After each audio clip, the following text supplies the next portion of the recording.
de choses très générales. Je suis sûre que Lucien va nous donner des espèces de petits secrets pour l'action très pointus. Et donc il y aura une suite logique entre nos deux petites interventions. Donc je suis l'auteur d'un livre qui s'appelle Marchandiser la vie humaine, centré sur la GPA. Alors GPA, c'est présenté sur le site de ER comme grossesse pour argent. Je pense que c'est le terme le plus juste que recouvre la sigle GPA. Alors il faut savoir que cette blague, qui à mon avis dit vraiment la vérité profonde de la chose, c'est une création de Farida Belgoul, qui est une femme qui a énormément de talent pour beaucoup de choses. Et donc il faut lui reconnaître aussi ce mérite d'avoir inventé le terme qui est le terme juste. Pour moi, si vous voulez, toute cette histoire de GPA, il faut la voir comme une affaire commerciale, technico-commerciale. Il s'agit de biotechnologie. Il y a un pays qui est le pays pionnier pour tout ça, c'est Israël. Et puis les autres phénomènes qui sont tout autour, ce sont des opérations de publicité commerciale. Voilà l'axe, si vous voulez, de mon livre et des découvertes que j'ai faites après la publication du livre. Alors, on a intitulé notre conférence « Comment lutter contre l'empire du mensonge ». Donc, aujourd'hui, je n'ai pas envie de vous résumer le livre, mais de répondre à la question qu'on se pose toujours, que faire ? Que faire vraiment pour lutter contre l'empire du mensonge dans ce domaine, ces questions sociétales.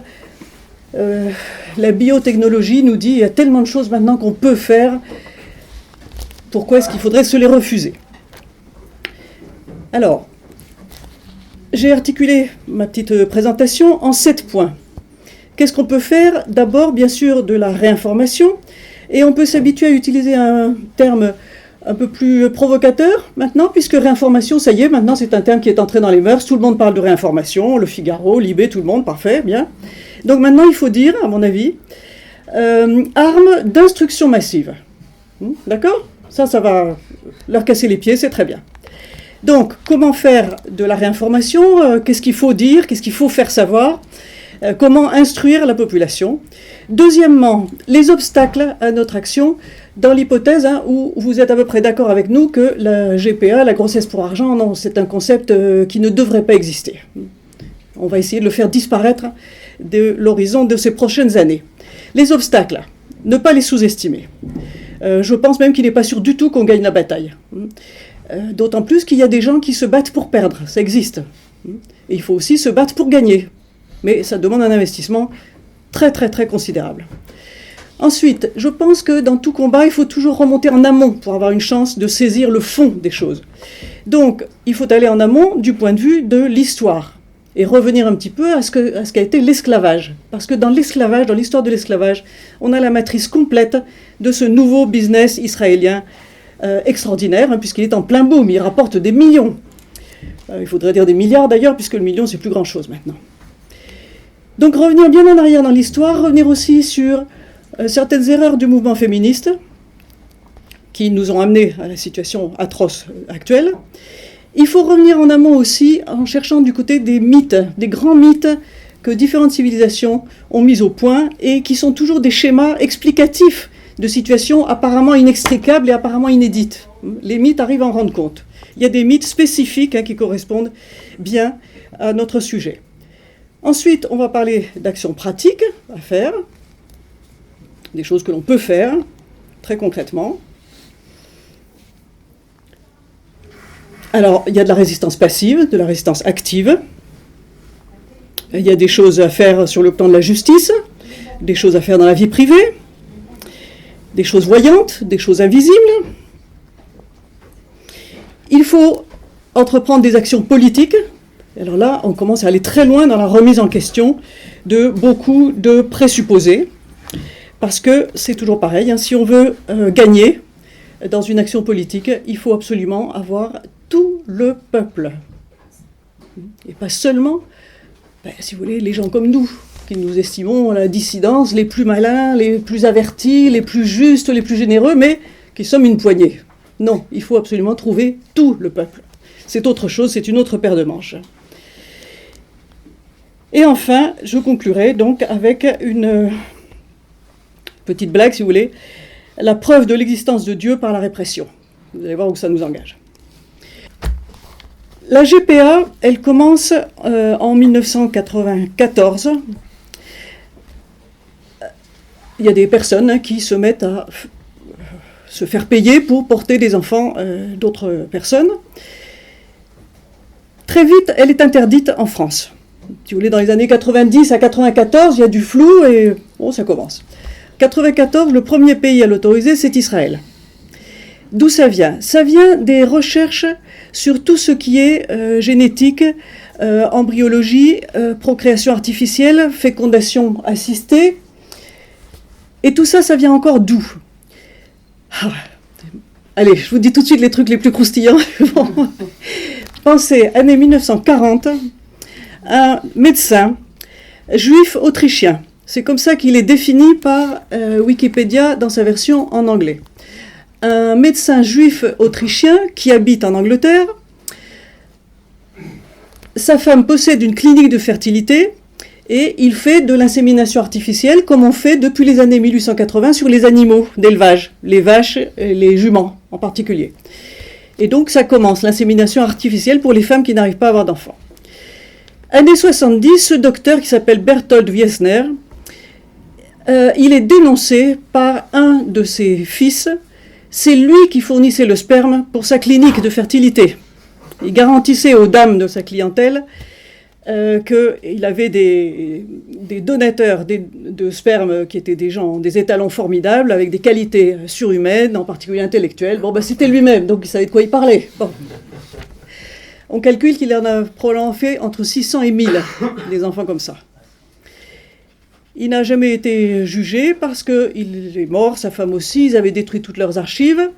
Et les enfants nés qui ont pu savoir donc d'où ils venaient. Donc ça a commencé par un fils qui, avec les histoires maintenant de reconstitution de l'ADN, etc., a pu arriver à retrouver qui était son père, le donateur anonyme. Bon. Ça a commencé comme ça. Bon. Mais si vous voulez, tous ces enfants qui ont pu se dire, tiens, je suis le fils de quelqu'un de très intelligent qui habitait dans le coin, qui était médecin, qui avait une clinique de fertilité, eh bien, ils en sont fiers. Vous voyez ? Ils se disent, bon, c'est mon papa, il m'a pas reconnu, mais enfin, c'était un cerveau. Allez, je suis le fils d'un cerveau, c'est déjà ça. C'est mieux que rien. Bon. Donc, voilà l'origine. 1994, donc, Israël, aussitôt, légalise la GPA.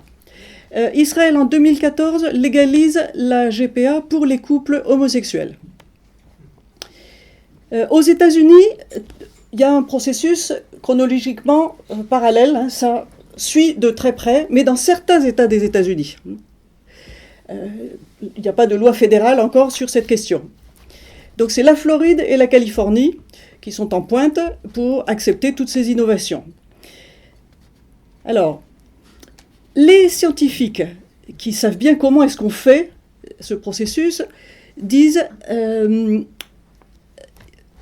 pourquoi est-ce qu'on n'a pas fait tout ça plus tôt? Parce qu'en fait, avec toutes les techniques qu'on a d'insémination artificielle sur les vaches et les juments, on aurait pu faire ça beaucoup plus tôt avec l'espèce humaine. Ils disent c'est pas très compliqué finalement comme bricolage. Eh bien, ils disent tout simplement il n'y avait pas de demande, c'est tout. Vous voyez ?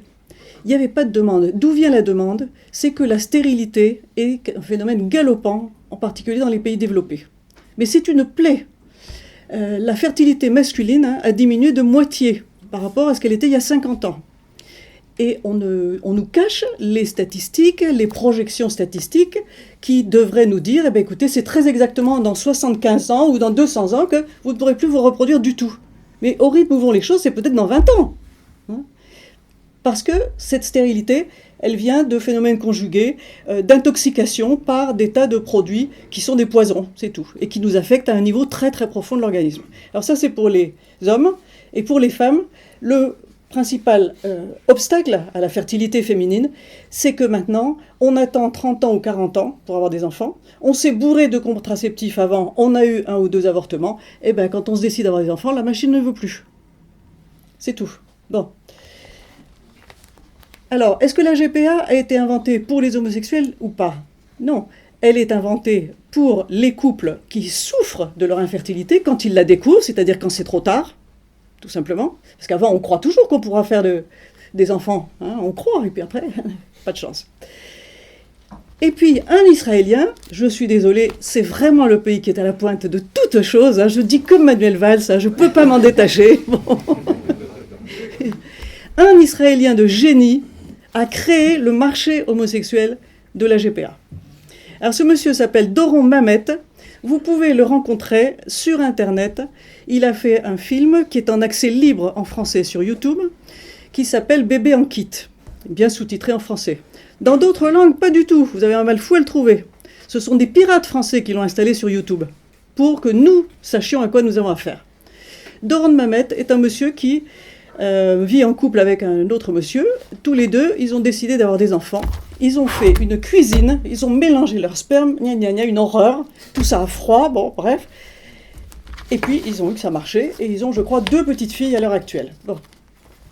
Et ils ont décidé, parce que c'était des gens qui travaillaient dans le marketing, ils ont décidé d'en faire un négoce mondial. Ils sont reconnus comme les inventeurs de Facebook, Google, c'est-à-dire tous les gens qui travaillent dans la dimension du marché Uber, marché absolument sans frontières, globalisation intégrale. Et ils ont tout de suite visé cela. Donc il leur fallait d'abord créer un marché. Parce que le marché des couples infertiles, hommes-femmes, c'est un marché, mais enfin, il est limité. Hein. Et puis, c'est des gens qui ont des scrupules. Et puis, les pauvres n'y ont pas accès, hein, ne peuvent pas s'acheter des enfants. Il n'y a que les riches, les très riches. Donc, ils ont fabriqué le marché homosexuel. Ils ont dit, mais quand même, c'est incroyable. Nous, on a le droit, comme les autres, d'avoir des enfants. Et ça a marché. En tout cas, mais l'Inde a foncé là-dedans. Ça marche très bien, la fabrication de bébés dans des usines, hein, où on enferme les femmes pendant 9 mois jusqu'à ce qu'elles lâchent leurs produits. Maintenant, la plupart des pays qui font de la GPA se disent non, il y a quelque chose qui ne va pas. C'est-à-dire que c'est les peuples qui réagissent et qui en veulent à leur gouvernement, qui disent mais enfin, comment est-ce que vous pouvez autoriser une chose pareille? Alors c'est très bien, vous voyez, parce qu'il y a la corruption par les agences qui sont d'origine israélienne, hein, mais ça peut être des origines lointaines. Hein. Et puis, donc, les peuples qui rouspètent. Donc l'Inde, maintenant, par exemple, elle dit non, on continue à faire de la GPA, mais seulement pour les couples hétérosexuels. La Thaïlande, qui était un pays plus extraordinaire encore que l'Inde, parce que c'est un pays où les structures de l'État, les structures de contrôle sont très faibles, donc c'était vraiment du grand n'importe quoi. Il y a eu un coup d'État militaire, la Thaïlande a dit non, c'est terminé, on n'en veut plus. Alors, il est certain que ça existe, mais plus au niveau légal. En Grèce, alors là, ils étaient contents, Doron Mamet et son copain, parce qu'ils ont dit la Grèce, la patrie de Socrate et Alcibiade, Platon, tous ces gens-là. Bon, alors là, on va faire un tabac, ça va être le grand marché des gosses pour couples homosexuels. Hein. On a toute la philosophie grecque derrière nous, la sculpture grecque, Phidias, tout le monde. Bon. Mais non, ils ont été obligés de faire marche arrière. Alors maintenant, la Grèce refait de la GPA, mais essaye de mettre des limites. Elle dit non, mais c'est seulement pour les résidents grecs, les résidents en Grèce. Bon, enfin, c'est pareil, hein. C'est pas difficile de se faire une petite attestation de logement en Grèce. Bon. Mais partout, vous avez des freins. Voyez ?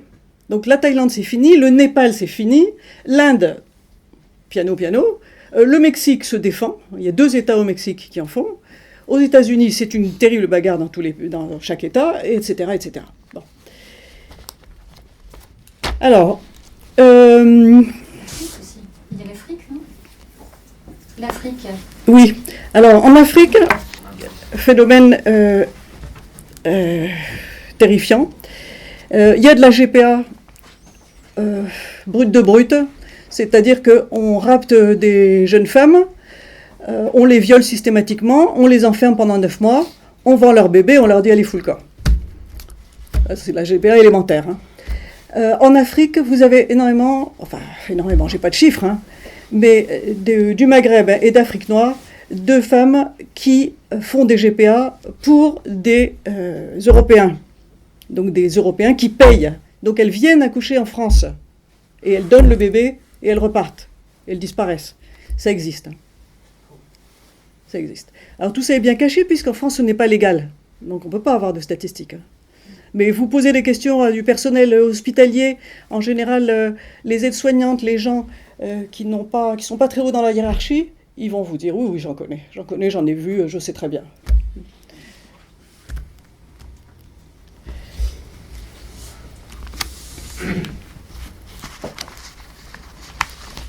Donc pour Israël, ça suffit pour le moment. J'ai fait un article hein, où tout est beaucoup plus détaillé. Vous le trouverez sur Internet facilement. Vous mettez mon nom, vous mettez le business israélien de la grossesse pour argent. Et puis voilà, vous allez trouver tout de suite. Avec beaucoup de détails. Donc ça fait partie des choses hein, qu'il faut dire, qu'il faut faire savoir aux gens. Les laboratoires israéliens sont fantastiques hein, pour fabriquer des embryons, pour vendre des embryons, hein, parce que tout ça c'est avec des cellules masculines et féminines congelées. Ensuite on fabrique un embryon qui est congelé, et après on l'envoie en Inde ou ailleurs. Et puis après les parents acheteurs vont chercher le bébé, le produit, là où il a été fabriqué. Bon. Donc, à mon avis, si vous voulez quand même de revenir tout le temps à la logique commerciale et à Israël comme le pays pionnier, c'est la première partie de l'arme d'instruction massive que nous devons développer. Alors, il y a une omerta. Si vous cherchez dans une bibliothèque des livres qui parlent de la GPA, on vous donnera des tas d'informations, et sur Internet, même chose, des tas d'informations sur la législation de tous les pays développés, jamais sur Israël.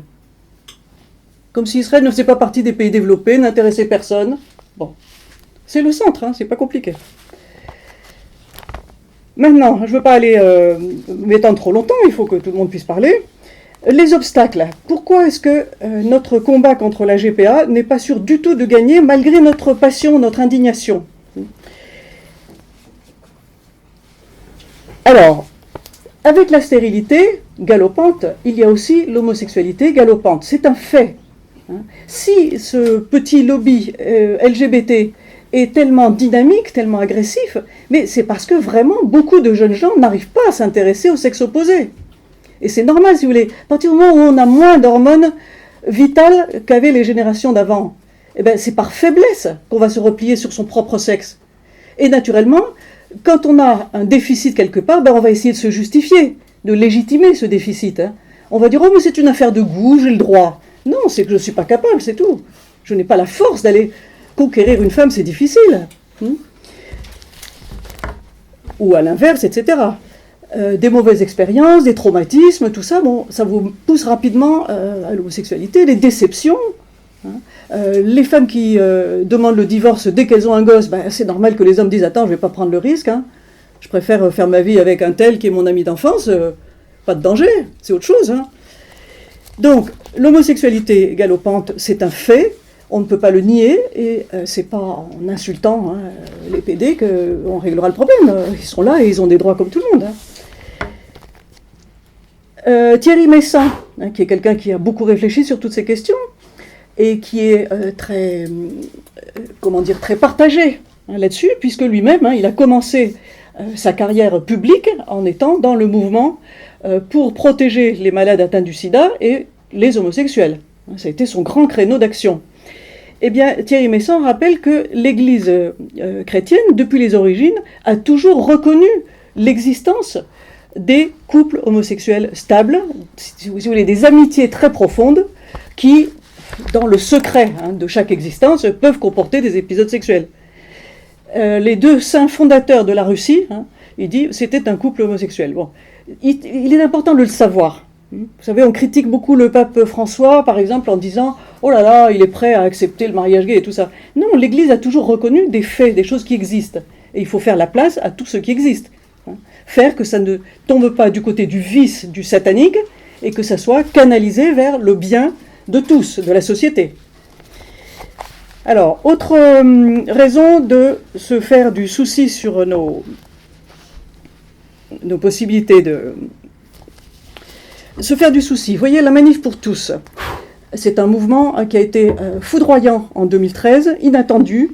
Tout le monde s'est précipité à la Manif pour tous, vraiment des millions de gens, parce qu'il y avait un effet de surprise. Personne n'avait imaginé qu'on allait institutionnaliser le mariage homosexuel. Moi-même, je me suis réveillée à ce moment-là, je me suis dit, mais ce n'est pas possible. Bon, maintenant j'ai compris que si c'est possible, et même qu'il y a des tas de gens qui font en sorte que ça soit tout à fait réel. Dimanche dernier, à la Manif pour tous, il y avait un public très homogène. des jeunes couples, des gens plus âgés, mais enfin les gens qui vont à la messe. Qu'est-ce que ça représente dans la population française? On sait que ça représente 4% de la population française. Donc la manif, c'était plus du tout les chiffres de 2013, mais c'est normal puisqu'il n'y avait pas d'enjeu sur le moment. On n'était pas en train, il ne s'agissait pas de se battre contre une loi imminente ou de dénoncer un scandale qui venait d'avoir lieu. C'était un petit peu une date fixée, un petit peu à froid. Bon. Mais enfin, ça veut dire que ça fait que 4% de la population française. Hein. Et encore, si vous voulez, le clergé n'a pas appelé à cette manif pour tous, les évêques n'ont rien dit. Et ils ne le feront pas non plus. Donc il y a énormément de gens qui, comme vous et moi, trouvent que la GPA, non, ça c'est pas normal, il faut pas, mais qui ne bougeront pas plus. Donc c'est très grave comme situation. Il ne suffit pas de défiler un dimanche par an, ou plus même, pour que ça avance. Le droit contractuel, qui est en train de grignoter la jurisprudence dans tous les domaines. Autrefois, le droit, la justice, les tribunaux, c'était censé défendre la justice. Vous savez, cette dame qui a les yeux bandés et qui a une balance. Et comme elle a les yeux bandés, eh ben, elle ne peut être qu'objective et juste. Maintenant, ça n'a rien à voir. Hein. Toutes les législations, dans tous les domaines, vont vers le droit contractuel. C'est ce qu'on a vu avec la loi Macron pour le travail, c'est-à-dire, et juste ce qui ne perturbe pas l'ordre public et où on arrive à mettre les gens d'accord. Et puis c'est tout. Et puis c'est tout. Ça, c'est la logique commerciale. La GPA est un business. Donc tout se règle à coup de contrat. Et les législations nationales sont dépassées. Elles invoquent toutes sortes de principes. On leur dit, allez vous voir, vous faire voir, c'est le passé. Hein, c'était autrefois. C'est terminé. Et c'est dans le monde entier. Bon, alors je ne veux pas être trop longue. Point numéro 3. Si on va en amont dans l'histoire, l'esclavage. Alors là, s'il vous plaît, si vous achetez mon livre, lisez bien le chapitre écrit par une petite association qui s'appelle Armada et qui réexplique ce qu'a été l'esclavage des Africains en Amérique, du nord au sud, du point de vue des Antillais actuels, qui n'est pas le point de vue des gens que je vois en face de moi. Le vécu, si vous voulez, la mémoire de l'esclavage, ça fait autre chose que votre sensibilité, enfin celle que je suppose habituelle parmi vous, de dire attendez, j'ai aucune raison de payer pour 3 esclavagistes qui ont embauché des nègres à l'époque de mes arrière-grands-parents. Du point de vue noir, la mémoire de l'esclavage, qu'est-ce que ça veut dire? Ça veut dire on sodomise, on viole, on casse la dignité des gens, en particulier par la sodomie. Ça, c'est très important. Les maîtres, ils abusaient des femmes et ils abusaient des petits garçons. Et c'était systématique. Et ensuite, qu'est-ce qu'ils faisaient des produits, des viols, des enfants, des femmes qu'ils avaient engrossées? Eh bien, ça faisait des nouveaux esclaves. Alors ça, c'est le cas le pire qui a été très développé aux États-Unis. Les pays protestants ont été plus cruels, plus implacables que les autres. Dans d'autres pays, là, plus la religion catholique était forte, plus ces choses-là ont été tempérées. Les maîtres ont libéré beaucoup de femmes avec qui ils avaient eu une aventure et qui finissaient par aimer. Libérer leurs enfants bâtards. Voyez ? Mais pour celui qui descend d'une famille où il sait qu'il y a eu de l'esclavage et qu'il est quelque part le descendant d'un enfant non reconnu par son propre père, eh ben ça c'est une douleur qui ne se pardonne pas facilement, voyez. Donc la mémoire de l'esclavage, elle est très importante pour comprendre comment raisonnent les esclavagistes. Les gens qui vendent de la GPA, ce sont des trafiquants d'êtres humains. Alors il faut revenir sur ces mécanismes-là pour voir comment raisonnent ces gens-là. Ils mettent en esclavage des femmes, esclavage provisoire, mais c'est la nouvelle définition de l'esclavage, ça tous les juristes français sont d'accord et ont beaucoup travaillé là-dessus, l'esclavage est toujours interdit, même dans ses nouvelles formes. On a aboli certaines formes d'esclavage, mais l'esclavage il se reproduit lui-même, il y a de nouvelles formes d'esclavage. La femme qui loue son ventre, qui vend son bébé, c'est une esclave, parce que pendant un moment, elle n'a plus disposé de son propre corps. On a abusé de son corps, vous voyez, entièrement. Et l'enfant aussi, il naît esclave, puisqu'il a été acheté. Ce n'est plus un être libre. Et cet enfant, il pourra être revendu. Alors ça, c'est pas marqué dans les contrats. C'est pas marqué dans les contrats, bien sûr. Mais ça, vous pouvez le comprendre par la psychologie des gens. Même les parents qui adoptent un enfant, l'enfant devient insupportable quand il est adolescent. Les parents cherchent à s'en débarrasser. C'est très fréquent et c'est pour ça, c'est une des raisons pour laquelle il y a de moins en moins d'adoptions. Parce que l'adoption est généralement un échec. Il y a un moment où ça casse.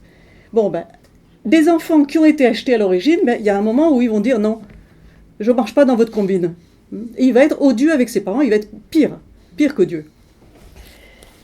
Alors, qu'est-ce que je disais ? Donc, tout ça pour vous expliquer pourquoi l'esclavage est un concept central. Et nous avons partout autour de nous des descendants d'esclaves, des Antillais qui raisonnent très bien et qui expliquent très bien. Profitez de cette expérience qui n'est jamais loin de vous. Il faut l'écouter. Alors, dans l'histoire, je dis qu'il faut aussi faire un chapitre spécial qui reste à écrire sur la bêtise des femmes. Les femmes, elles ont été féministes, elles se sont battues pour leurs droits, pour leur autonomie, pour en finir avec toutes sortes d'abus. C'est très bien. À toutes les époques, vous savez, il y a du féminisme. Il y a eu des époques féministes au Moyen-Âge, à la Renaissance, ça repart au XIXe siècle, c'est ce qu'on connaît le mieux. À mon avis, si vous voulez, le féminisme, il est toujours nécessaire. Parce que c'est comme dans une basse-cour, le coq aura toujours tendance à abuser de la poule. Bon, ne soyons pas bêtes comme des poules de temps en temps, disant stop. Mais l'erreur historique, vraiment, qui à mon avis est le comble de la stupidité, c'est l'alliance avec le mouvement homosexuel. Comme si les deux combats avaient quelque chose à voir. Ils n'ont rien à voir. Les homosexuels hommes sont des gens qui n'aiment pas les femmes. Ils ne vont pas leur faire de cadeaux. Alors, premièrement, on est bien content qu'ils ne veuillent pas vous violer, d'accord, de ce côté-là, on est tranquille. Mais après, ça reste des hommes. Ils vont essayer d'abuser de nous. La GPA, c'est l'idée qu'il faut faire des enfants en se passant des bonnes femmes complètement. On n'a plus besoin d'elles. Alors, on veut bien leur faire un chèque. Maintenant, tu accouches, tu me le donnes, et toi, je ne veux plus entendre parler de toi. Enfin, c'est scandaleux, c'est monstrueux. Et les féministes se sont alliés avec ces gens-là. Je parle des gens du lobby GPA. Il y a des tas d'homosexuels qui sont des gens normaux et gentils. Mais dans le fond, si vous voulez, il y a toujours cette tentation d'abuser d'un certain pouvoir. D'accord ? Alors, moi, j'emploie beaucoup le terme d'homosexualisme, c'est-à-dire de tendance vers. Ce n'est pas une question de pratique, c'est simplement de se dire, mais c'est mieux que la mécanique normale de complémentarité des sexes. Un autre terme que je trouve qu'il faudrait beaucoup développer, c'est le sodomisme. Même chose, c'est l'idéologie disant, à partir du moment où on peut faire un acte sexuel à l'envers de la nature, on peut aller plus loin et faire encore plus de choses à l'envers. Faire des tas de choses à l'envers. C'est ça le sodomisme. Dans la légende de Sodome et Gomorrhe, ce que Dieu punit, ce n'est pas un acte physique particulier parce que à cette époque-là, à l'époque de la rédaction de la Bible, c'est-à-dire des millénaires et des millénaires, on était pudique, c'est pas comme maintenant, on ne décrivait pas les choses. Les choses étaient comprises à demi-mot. Dieu, nous dit la Bible, punit les habitants de Sodome et Gomorrhe du péché d'orgueil, c'est-à-dire d'avoir cru qu'ils étaient tout-puissants, qu'ils pouvaient tout faire à l'envers de l'humanité. Alors c'est pour ça que je vous dis, ça n'a rien à voir avec le féminisme. Et il faut absolument casser cette alliance entre féminisme et homosexualisme. En amont dans les mythes. Alors, le mythe de Sodome et Gomorrhe, évidemment, c'est une création juive, hébraïque. Bizarrement, Israël a décidé que ce mythe n'existait plus. Il faut le ressortir tout le temps. Non, Dieu punit Sodome et Gomorrhe. Une cité qui se laisse gouverner par des sodomistes est une cité condamnée, qui périra par le feu. C'est fatal, c'est mécanique, c'est naturel. Parce que la stérilité ne peut produire que de la stérilité. Et la stérilité, ce n'est pas seulement un phénomène physique, c'est un phénomène mental. Donc on peut faire de la caricature d'engendrement, vous voyez, à partir du sodomisme. Mais ce ne sera jamais que de la caricature, ce ne sera pas de la vraie reproduction. La vraie reproduction, c'est celle qui épouse la nature, qui dit, pour faire des enfants, il faut avoir un minimum de compréhension avec les femmes. Bon. Alors, mythe fondamental pour nous, celui de Frankenstein. C'est ça le mythe qui décrit le phénomène de la GPA. Le savant fou qui décide de faire une créature à partir de morceaux de cadavres, vous voyez, en découpant des gens, en les mettant en pièces. C'est ça la GPA, puisqu'il s'agit de dire, une maman ça compte pas, on va en prendre une qui va me donner des ovules, une qui va porter le bébé 9 mois, un peu moins d'ailleurs, vous savez, parce que ça finit toujours par césarienne, parce que comme ça, le client peut prendre son billet d'avion d'avance, savoir pour quelle date ce sera. Et puis, la maman qui est censée accoucher, elle ne risque pas de dire « mais c'est mon bébé, je veux le garder ». Avec la césarienne, paf, coup de massue d'anesthésie générale, quand elle se réveille, le bébé est parti. Donc, Frankenstein, il s'agit vraiment, vous voyez, de travailler sur des gens mis en miettes, des cadavres, des gens qui sont tués dans leur âme, parce que le client et la femme qui va vendre son bébé sont des gens qui sont schizophrènes, qui ont fait quelque chose qui est contraire à leur nature et à leurs sentiments. Ils savent bien qu'il ne faut pas faire ça. Ils se sont violés eux-mêmes. Le monstre de Frankenstein, c'est quelqu'un qui, dès qu'il arrive à maturité, il est très puissant, il a beaucoup de force. Mais à quoi il va utiliser sa force? À tuer ses frères et sœurs. Donc c'est un danger public, c'est un monstre. Et il va essayer de tuer son père aussi, bien sûr. Mais avant tout, ses frères et sœurs. Donc c'est un monstre. On fabrique, avec la GPA, on fabrique des monstres. Alors, un autre... Ah oui, alors là je vous signale, Farida Belgoul est quelqu'un qui a joué un rôle fabuleux en 2013-2014 en tant qu'oratrice. Moi j'ai été bouleversée le jour où je l'ai entendue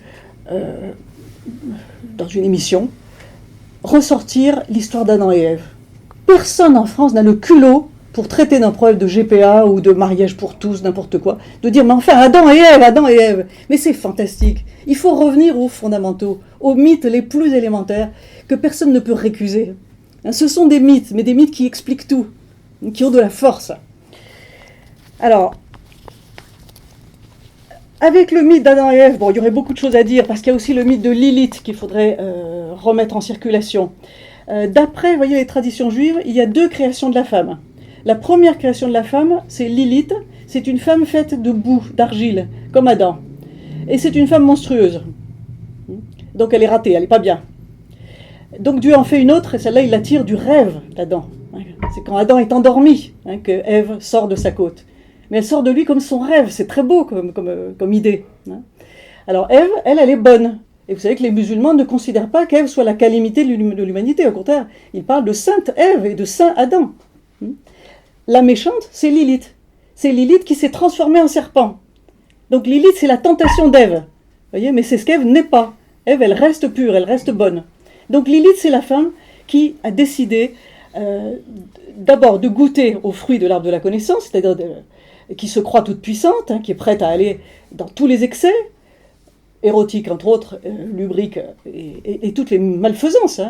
Et c'est celle qui va former les autres aussi au péché. Bon. Donc là, la femme funeste, la Lilith, voyez-la si vous voulez dans les mouvements LGTB, mais repérez-la. Il y a Ève, qui peut être très bonne, ou en tout cas qui peut être rachetée, qui est vraiment la mère de l'humanité, et il y a Lilith, qui est la calamité à repérer, à sortir de là. Un joli mythe dont il faut se servir aussi pour bien comprendre notre société. Alors il est joli parce qu'il est gai et joyeux. C'est le mythe de Pinocchio. Pinocchio, dont le nez s'allonge chaque fois qu'il ment, eh bien, dites-vous bien que tous les menteurs qui nous entourent, leurs mensonges, on les voit comme le nez au milieu de la figure. Il n'y a pas besoin d'être très compétent, il n'y a pas besoin de connaître beaucoup de génétique et d'embryologie et de choses comme ça. Il faut tout le temps dire, attends, je vois ton nez qui s'allonge, tu mens. Tu nous vends des salades. Alors le mythe de Pinocchio, il est beau. Passons aux actions pratiques. Alors, dénoncer les scandales du lobby médical. Le docteur Dickès, qui va venir ici le mois prochain, m'attendez, avec qui j'ai fait un film qui s'appelle Le fruit de nos entrailles, un documentaire qui est sur YouTube. Le docteur Dickès insiste, il y a une omerta sur tous ces phénomènes de GPA, tout ce qu'on trafique, sur les embryons, les ovules, les dons de sperme, les fœtus et tout ça, une omerta. On ne sait pas ce qui se passe, il y a des secrets. Ce que deviennent les enfants nés par GPA, est-ce qu'ils sont en bonne santé ou pas? Secret partout. Bon, alors là, je lance un appel à tous les gens qui travaillent dans le monde médical. Ces secrets, il faut aller les chercher, il faut les révéler. Quand on est en bas d'une hiérarchie, dans le monde médical, on découvre beaucoup de choses. Eh bien, il faut les dire. Il faut les dire, les faire connaître. Sans se mettre en danger, c'est pas la peine. Il faut, comme dit Lucien, toujours faire de l'entrisme, être toujours bien placé au cœur des choses et faire savoir ce qui s'y passe. Le professeur Jacques Testard dit que le problème, lui, il n'insiste pas sur Israël. Il ne s'est pas aperçu qu'il y avait un petit pays qui faisait des choses bizarres. Bon. Il dit le problème, c'est le lobby médical qui est vraiment une structure totalitaire très très malfaisante. Très bien. Eh bien écoutez, allons-y. Et il dit, la médicalisation est un poison qui nous rend idiots. Il dit, les femmes ne devraient pas accepter d'être prises en main dans leur vie sexuelle entièrement par la médecine, depuis la puberté, pilule, jusqu'à la ménopause, hormones. Non mais qu'est-ce que c'est que ça? Et l'accouchement et l'engendrement ne devraient échapper aux médecins. Sachant que 80% des actions judiciaires entreprises contre des médecins ou des structures médicales n'aboutissent pas. C'est pas facile de se battre contre ce pouvoir médical. Mais sachant, et ça c'est le docteur Dickès qui me l'a rappelé, que les médecins engagent leurs responsabilités sur 30 ans.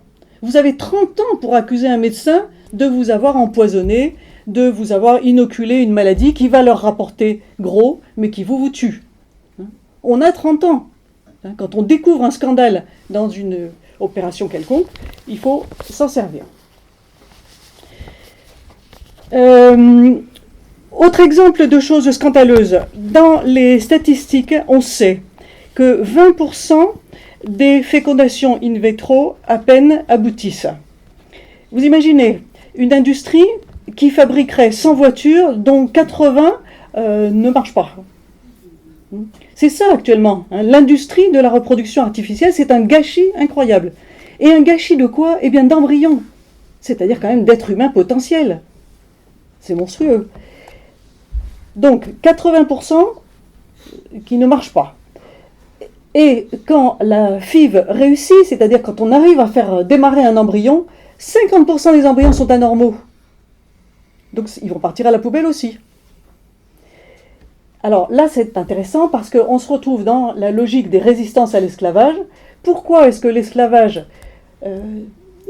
européen envers les Africains a disparu? Parce qu'il n'était plus rentable. Eh bien, que les gens ici qui font du commerce, qui savent faire des calculs de rentabilité, disent « mais enfin, c'est scandaleux. L'État finance un truc qui fait perdre de l'argent à tout le monde. » Et c'est le contribuable qui paye, bien sûr. Ça coûte très cher, tout ça. Un petit détail. Il faut des embryons pour faire de la recherche en France. Il faut du sang de cordon ombilical pour faire des allogreffes. Un truc très très utile pour la réparation des tissus, en particulier des tissus cancéreux. La France pourrait produire tout ça. Eh bien non, elle les achète à Israël. Certaines personnes en France ont réussi à faire des lois pour qu'il soit interdit de fabriquer ces choses-là, de les produire ou de les mettre en circulation pour la recherche ou pour des usages thérapeutiques en France, pour nous obliger à aller acheter ça en Israël. Bon, ça existe. Alors, dans les actions pratiques, donc vous voyez tous les domaines où on peut vraiment aller très loin dans l'instruction des gens, comment casser nos ennemis en disant des réalités très simples. Eh bien qu'il faut aller chercher, parfois c'est pas facile à trouver. Retour à la religion pratiquante. J'insiste, parce que quand on va en amont, on se dit, attends, si je suis contre la GPA, je suis contre le mariage gay, parce que c'est ce qui, juridiquement, permet d'aller vers la GPA pour tous. Sans ça, c'est pas possible. Or, s'il n'y a pas GPA pour tous, c'est un commerce qui s'effondre. On n'a pas inventé la GPA avant les années 1980 parce qu'il n'y avait pas de problème de stérilité. Personne n'en avait besoin. Dans une famille, vous avez une femme qui ne peut pas avoir d'enfant, mais sa sœur en a 10, bon ben elle en cède un à sa sœur, et puis voilà, c'est réglé. Ça s'est toujours fait, on s'arrange en famille, mais ça ne rapporte rien à personne. Vous voyez? Les gens qui défendent la GPA vous disent « Oh, mais ça a toujours existé ». Ben oui, mais autrefois, ça n'avait rien à voir avec un business. Bon. Retour à la religion, parce que donc, on remet en question mariage gay. Cette idée qu'on fait n'importe quoi avec son cul, bon, que le sexe c'est une liberté, c'est un droit, gna gna gna. On est obligé de remettre ça en question. Plus on va en amont, plus on s'aperçoit qu'on revient à la religion catholique qui est la plus cohérente, la plus rigoureuse, la plus systématique, qui permet d'aller à la racine des choses. Je ne vous oblige pas à être catholique. Toutes les personnes qui sont accrochées à une religion arrivent aux mêmes conclusions. On n'est pas obligé de passer par le catholicisme. Pour la France, c'est quand même le chemin le plus simple en général pour retrouver les vérités fondamentales. Ce n'est pas le seul. Moi je dis, si Dieu a créé différentes religions, c'est à lui de s'y retrouver. Moi je ne défends pas une religion plutôt qu'une autre. Ça c'est celle qui m'a formé, donc j'y trouve mes repères. C'est tout. Alors, devenir pratiquant, qu'est-ce que ça veut dire? Être avec l'Église de la majorité. Peser sur les majorités, être avec le peuple, pas dans une dissidence marginale. Je ne développerai pas, mais je pense que c'est extrêmement important d'être aussi là, au contact avec les gens normaux, les gens simples, les gens qui sont prêts de bonne foi à écouter ce qu'on leur dit, hein, qui ne sont pas très exigeants. Mais ces gens-là, c'est la vraie patte humaine. En général, ces gens ne sont pas de milieu intellectuel, ce sont les gens qui font des enfants, hein, contrairement aux gens cultivés, qui commencent par essayer 36 partenaires, se fixer avec quelqu'un, faire un gosse, divorcer, se lamenter, et puis après c'est fini, c'est trop tard. Vous voyez ? Non, les gens qui font des enfants, ils ne se posent pas beaucoup de questions, mais ils les font, et ils font très bien. Alors, c'est là qu'on arrive à une action pratique très simple, très élémentaire. Il faut avoir des enfants.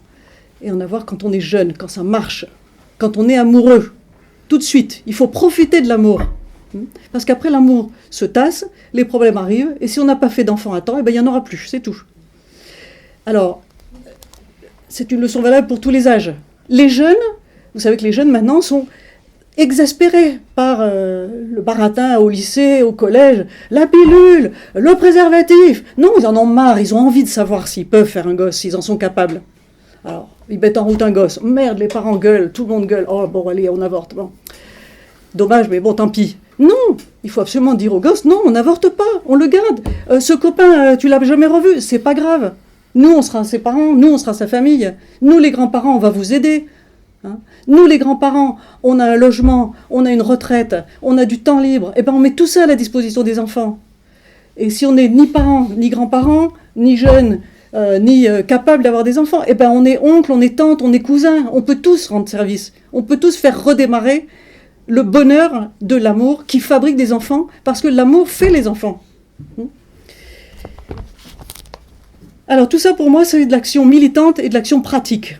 Il suffirait, vous voyez, que tout le monde ait des enfants pour que les marchands de GPA aillent se rhabiller. Il faut leur couper le marché. Il faut boycotter ce marché, comme on boycotte certains produits. Et sachez-le, les commerçants sont très sensibles au boycott.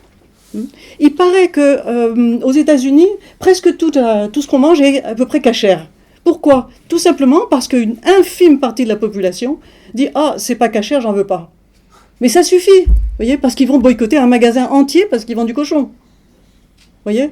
Donc tout le monde dit « Oh là là, on va pas vendre de cochon, on sera plus tranquille ». Donc le boycott, ça marche. Et c'est un lieu où une action très minoritaire donne des résultats énormes. Donc il faut s'en servir. Alors maintenant, action politique, hein, puis j'ai fini, je laisse la parole. Action politique. Je vous disais, à la Manif pour tous, le public était très homogène, convaincu.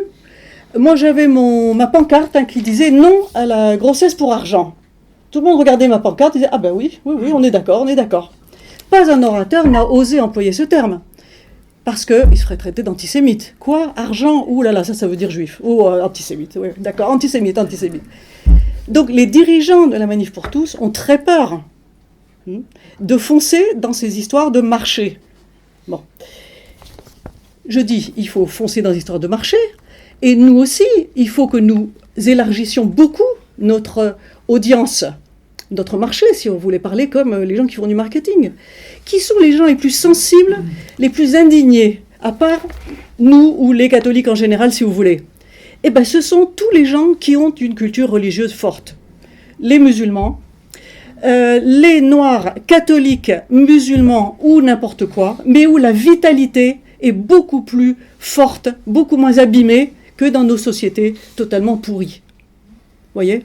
Donc, il faut retrouver, premièrement, les catholiques noirs. Vous le savez très bien, si vous rentrez dans une église normale, dans un quartier populaire, les gens qui vont à la messe le dimanche, eh ben, ils sont plus noirs que blancs. Et ça va augmenter. Mais ces gens-là, ils savent ce qu'ils veulent. Ils sont beaucoup plus courageux que nous. Pourquoi est-ce qu'il y a tellement de noirs dans tout ce qui est les métiers de la sécurité, de la police et tout ça ? Parce que ce sont des gens qui ont du courage physique. Ils n'ont pas peur d'y aller. Mais il faut mettre tout ça à profit. Et si vous voulez, dans toutes les guerres, on a toujours mis des Africains en première ligne. Et bien ça continue. Il faut continuer à mettre les Africains en première ligne. Et ils sont d'accord. Il faut aussi leur rendre leur rang. Les officiers noirs, ça existe. C'est pas que la piétaille, hein. Non, non, non, l'intelligence noire, elle existe. Mais il faut absolument aller la chercher et lui donner toute sa place. Alors ça, c'est mon expérience à moi, qui suit par mes enfants de famille cubaine. C'est l'enseignement de l'Amérique. Mais vous savez très bien que nos sociétés européennes, maintenant, toutes sortes d'instances veulent les rendre comparables aux sociétés d'Amérique, c'est-à-dire des sociétés faites de vagues migratoires qui se neutralisent les unes les autres. Bon, mais ça, c'est l'histoire de l'Amérique latine. Pendant des siècles, on a constamment déplacé des gens pour que jamais il se constitue une nation solide, une nation qui exprime une volonté de souveraineté, de dignité, etc. C'est ça qu'on veut nous imposer ici. Bon, eh bien, les histoires des guerres d'indépendance du monde hispanique, celles que je connais à fond, nous enseignent. Vous ne ferez jamais rien si vous n'avez pas le peuple le plus humble, le plus modeste avec vous. Et ce sera toujours la population noire, partout, sur tous les continents. C'est comme ça. Il faut faire avec et il faut en tenir compte. Et les plus grands généraux, dans toutes ces guerres d'indépendance, eh bien, ils sont noirs. Parce qu'ils sont très courageux, qu'ils ont cette connaissance, si vous voulez, depuis le bas de la société. Vous voyez ? Eux, ils savent de quoi on parle quand on parle d'oppression, d'humiliation, de dignité. Hein, ça a un sens beaucoup plus fort que pour des gens qui n'en ont pas pâti de ces distorsions.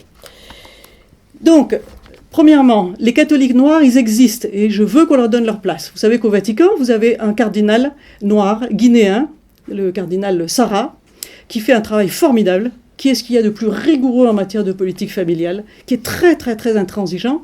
Et ce n'est pas parce que c'est un personnage réactionnaire, d'extrême droite, pas du tout, c'est juste parce qu'il est entièrement africain. C'est-à-dire que la logique africaine, eh bien, il sait la faire passer jusqu'au niveau du Vatican. On ne transige pas, la famille c'est la famille, les enfants c'est la seule raison d'être, et s'il faut se sacrifier pour les enfants, on se sacrifie, etc. etc. Bon. Alors ensuite, rapprochement avec les musulmans. Vous pouvez mobiliser toute la population du Sud qui est en France, qui est installée depuis longtemps, qui a tous ses droits, dont tous les enfants vont à l'école avec les Français de plus longue date et qui sont l'avenir, tout simplement, soyons clairs. Donc, moi je dis, gagner la bataille contre la GPA avec la population du Sud, quel que soit son aspect, quelle que soit sa religion, c'est vital. C'est même notre seule façon de combattre Daesh. Daesh, c'est-à-dire les gens qui manipulent Daesh et qui veulent que la France entre en guerre civile. Parce que c'est ce qui les arrange. Je vous dis, c'est le schéma de l'histoire coloniale de l'Amérique. Des pays divisés, parfait, c'est des pays dont on fait ce qu'on veut. Si nous arrivons à créer un front commun spirituel, par exemple sur le thème de la GPA, mais on a bien vu que tous ces thèmes relatifs à l'intimité et aux familles, ils s'enchaînent. Un front sur ce domaine-là, sur ce plan-là, nous avons gagné. Mais il faut le créer. Il faut le créer et il faut supporter l'émergence de personnalités très courageuses, très encombrantes éventuellement, mais qui seules peuvent mobiliser les gens de leur propre milieu, de leur propre horizon. Et c'est normal. Chacun a sa clientèle dans son propre milieu, mais pas dans un milieu d'à côté. Si moi je vais dire, par exemple à Montreuil en ce moment, vous savez, il y a un scandale de pédophilie. Plusieurs enfants d'une école, dans un centre aéré, reviennent chez eux avec l'anus déchiré. Bizarre. Bon, bizarre. Eh bien, le cas le plus connu, ça s'est découvert au mois de juin à Montreuil, l'affaire du petit Caïs. C'est une famille africaine et c'est une association africaine extrêmement tendue par les questions justement de dignité, ils se sentent toujours bafoués et tout ça, qui a pris en main la chose. Mais il faut être avec eux. Alors ces gens, ces Africains, d'abord, au premier abord, leur réflexe c'est de dire « Oh là là, c'est ces racistes blancs qui abusent de nos gosses ». Bon, on leur fait découvrir qu'il y a des tas de gosses abusés qui ne sont pas noirs. Parfait. Ce qu'ils veulent, c'est qu'on soit associés à leur combat. C'est pas à moi de leur dire « faites ceci, faites cela », mais c'est à moi de leur dire « je suis avec vous » et on va mettre tous les cas de scandale de pédophilie, on va les mettre ensemble et on va tous se battre ensemble. Mais c'est vous qui allez mobiliser les Africains, c'est pas moi qui vais les mobiliser. Pourquoi voulez-vous qu'ils m'écoutent moi ? Et c'est valable dans tous les milieux. Bon. La manif pour tous de dimanche dernier, je ne sais pas si elle a gagné grand-chose comme bataille. Les ténors les plus intéressants n'étaient pas là. C'est-à-dire les gens qui seraient venus d'ailleurs. José Bové, Simone Veil, qui regrette tellement sa loi sur l'avortement, parce qu'elle n'a jamais pensé que ça déboucherait sur un truc pareil. Alain Finkielkraut, qui est furieux que tous ces trucs-là soient à la mode. C'est ces gens-là qu'il faut entendre, qu'il faut faire venir parler, pour montrer justement que de tous les horizons, vous voyez, il y a des gens qui ont une indignation, mais physiologique contre toutes ces horreurs, et qui peuvent la faire jouer. Il n'y a pas de raison que nos gouvernements se laissent corrompre par des mafias de laboratoires et d'agences de GPA, simplement parce que personne ne rouspète. Non, il faut que tout le monde exprime son indignation. Donc l'action politique, pour moi, c'est ça. C'est créer un front qui, éventuellement, peut signifier que les gens, si vous voulez, qui s'estiment être la dissédence, une sorte d'espèce supérieure dans la société française, ne soient plus forcément les moteurs. Parce que vous savez très bien quand même que la résistance à la GPA, c'est avant tout une excellente philosophe qui s'appelle Sylviane Akaczynski et qui est l'épouse de Lionel Jospin. Alors on peut dire beaucoup de mal des socialistes si on veut, pourquoi pas, moi je dis du mal de tout le monde, avec joie, c'est facile. Mais si vous voulez, la résistance, elle a un fondement philosophique et ce fondement, il est chez une dame qui est l'épouse de Jospin.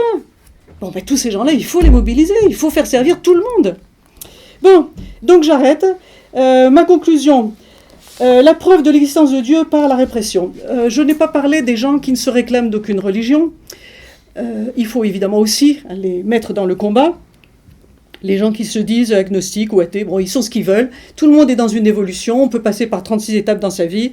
En général, là, on redécouvre Dieu quand on se trouve en très grand danger. Mais ça peut être le contraire. Je connais une dame qui avait un petit garçon qui a attrapé un cancer terrible.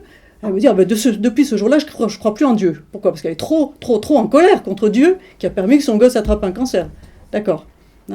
Bon, mais moi je dis, si nous allons au sacrifice, si nous allons plus loin dans les actions que nous menons, nous prouvons l'existence de Dieu par la répression. Il n'y aurait pas de répression si l'enjeu ne le méritait pas. Vous comprenez ? Nous, on a l'impression donc que nos ennemis sont satanistes. Bon, il faut que nous prouvions, par le sacrifice, par la démarche du martyr, c'est-à-dire d'être prêt à tout, et toujours témoigner, toujours aller plus loin, prouver, si vous voulez, que nous avons raison, que nous sommes avec Dieu, avec la loi naturelle. C'est la même chose. Alors, donc je voudrais finir quand même par dernier mythe. Le mythe chrétien par excellence, la Sainte Vierge et Saint Joseph. La Sainte Vierge, c'est une jeune fille qui a été violée par le Saint-Esprit, soyons clairs. Elle n'avait rien demandé, elle se retrouve enceinte. Qu'est-ce que ça veut dire ? Si on l'interprète comme un mythe, les gens qui ne se réclament pas du christianisme peuvent très très bien l'accepter. Si on le prend comme le mythe de la nature, c'est la nature, c'est le mythe écolo par excellence. La Sainte Vierge, c'est la nature qui est toujours vierge. La nature n'a pas besoin de l'être humain, et encore moins de l'être masculin, qui viennent la charcuter, la violer, l'envahir, l'exploiter, etc., pour être féconde. La nature, elle est parfaitement féconde, tout en étant éternellement vierge, elle se reconstitue tout le temps toute seule. D'accord ? Donc, le mythe de la virginité de Marie, il faut le prendre très au sérieux, parce que c'est la base de la sensibilité écologique cohérente, qui va jusqu'au bout. Et le mythe de Saint Joseph, c'est l'idée qu'un papa, il n'est jamais le propriétaire, ni de sa femme, ni de son gosse. C'est toujours l'enfant du Saint-Esprit. Bon, on fait avec, et puis on va l'élever le mieux possible. Vous voyez ? Et tout ce qui sortira de Marie, de la femme, on fait avec. C'est la nature, c'est comme ça. On accompagne la nature. Et c'est ça le rôle d'un homme, le rôle d'un père. Accompagner la nature et non pas la bousculer, lui casser les pieds, la détruire ou la faire produire de force. D'accord ? Bon, ça suffit ? Merci.